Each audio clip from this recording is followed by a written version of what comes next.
حضرت عدی بن حاتم رضی اللہ تعالیٰ عنہ فرماتے ہیں کہ جب مجھے حضور صلی اللہ علیہ وسلم کے مدینہ منورہ ہجرت کرنے کی خبر ملی تو مجھے یہ بہت برا لگا۔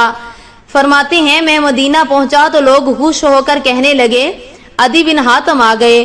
چنانچہ میں حضور صلی اللہ علیہ وسلم کی خدمت میں حاضر ہوا۔ آپ نے مجھ سے 3 دفعہ فرمایا اے عدی بن حاتم مسلمان ہو جاؤ، سلامتی پاؤ گے۔ لیکن میں نے کہا بسم اللہ الرحمن الرحیم، السلام علیکم۔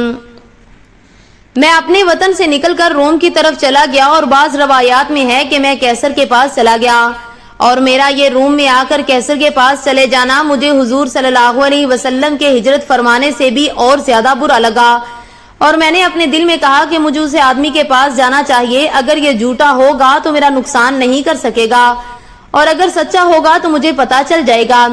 فرماتے ہیں میں مدینہ پہنچا تو لوگ خوش ہو کر کہنے لگے عدی بن حاتم آ گئے۔ چنانچہ میں حضور صلی اللہ علیہ وسلم کی خدمت میں حاضر ہوا۔ آپ نے مجھ سے 3 دفعہ فرمایا اے عدی بن حاتم مسلمان ہو جاؤ، سلامتی پاؤ گے۔ میں نے کہا میں خود ایک دین پر چل رہا ہوں۔ حضور صلی اللہ علیہ وسلم نے فرمایا میں تمہارے دین کو تم سے زیادہ جانتا ہوں۔ میں نے حیران ہو کر کہا آپ میرے دین کو مجھ سے زیادہ جانتے ہیں؟ آپ نے فرمایا ہاں، کیا تم فرقہ رکوسیہ میں سے نہیں ہو؟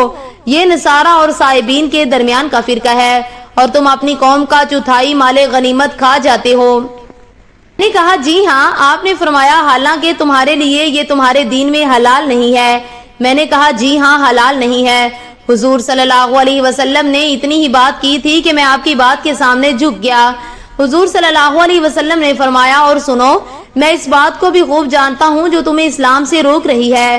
تم یہ کہتے ہو کہ ان کے پیچھے چلنے والے تو کمزور قسم کے وہ لوگ ہیں جن کے پاس کوئی قوت نہیں، اور تمام عرب نے ان کو الگ پھینک رکھا ہے۔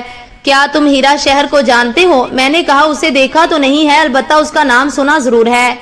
آپ نے فرمایا اس ذات کی قسم جس کے قبضے میں میری جان ہے، اللہ اس دین کو ضرور پورا کر کے رہیں گے، اور ایسا امن و امان ہو جائے گا کہ پردہ نشین عورت تنے تنہا ہیرا سے چلے گی اور بیت اللہ کا طواف کرے گی اور کوئی اس کا ساتھ نہ ہوگا، اور کسرا بن ہرمز کے خزانے فتح کیے جائیں گے۔ میں نے حیران ہو کر کہا کسرا بن ہرمز کے خزانے؟ آپ نے فرمایا ہاں، کسرا بن ہرمز کے خزانے، اور مال خوب خرچ کیا جائے گا حتیٰ کہ اسے کوئی لینے والا نہ ہوگا۔ یہ قصہ سنانے کے بعد حضرت عدی بن حاتم نے فرمایا دیکھو یہ تنے تنہا عورت ہیرا سے آ رہی ہے اور اکیلی بیت اللہ کا طواف کر رہی ہے، اس کے ساتھ کوئی بھی نہیں ہے، اور میں خود ان لوگوں میں سے تھا جنہوں نے کسرا کے خزانے فتح کیے، اور اس ذات کی قسم جس کے قبضے میں میری جان ہے، تیسری بات بھی ضرور ہو کر رہے گی، اس لیے کہ حضور صلی اللہ علیہ وسلم فرما چکے ہیں۔ حضرت لوگ مقام اقرب میں تھے کہ حضور صلی اللہ علیہ وسلم کا بھیجا ہوا گھڑ سواروں کا ایک دستہ آیا جو میری پھوپھی اور کچھ لوگوں کو گرفتار کر کے لے گئے۔ حضور صلی اللہ علیہ وسلم کی خدمت میں پیش کر دیا۔ جب یہ سب آپ کے سامنے ایک صف میں کھڑے ہو گئے تو میری پھوپھی نے عرض کیا یا رسول اللہ، میرا مددگار نمائندہ جدا ہو گیا، اولاد ختم ہو گئی، میں خود بہت بوڑھی عمر رسیدہ ہو چکی ہوں اور مجھ سے کوئی خدمت بھی نہیں ہو سکتی، آپ مجھ پر احسان کیجئے، اللہ آپ پر احسان کرے گا۔ حضور نے فرمایا تمہارا مددگار نمائندہ کون ہے؟ پھوپھی نے کہا عدی بن حاتم۔ آپ نے فرمایا وہی جو اللہ اور اس کے رسول سے بھاگا ہوا ہے۔ پھوپھی فرماتی ہے کہ آپ نے مجھ پر احسان فرما دیا، اور آپ جب واپس جانے لگے تو ایک آدمی آپ کے ساتھ تھا، میرا خیال یہ تھا کہ وہ حضرت علی تھے۔ انہوں نے پھوپھی سے کہا حضور صلی اللہ علیہ وسلم سے سواری مانگ لو۔ پھوپھی نے حضور صلی اللہ علیہ وسلم سے سواری مانگی، صلی اللہ علیہ وسلم نے فرمایا ان کو سواری دے دی جائے۔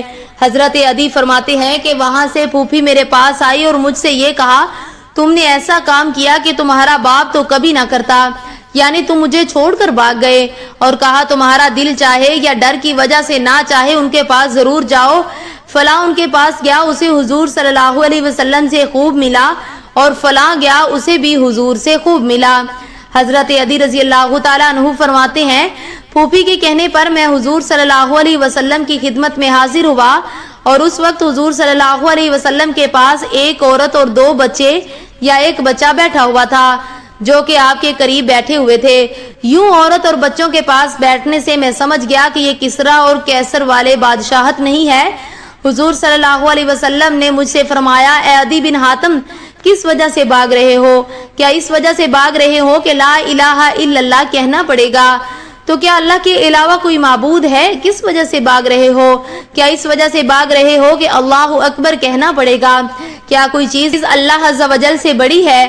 یہ سن کر میں مسلمان ہو گیا اور میں نے دیکھا کہ میرے اسلام لانے پر آپ کا چہرہ کھل گیا اور آپ نے فرمایا المغضوب علیہم، جن پر اللہ تعالیٰ ناراض ہوا وہ یہودی ہیں، والضالین، اور گمراہ ہوئے وہ نصارہ ہیں۔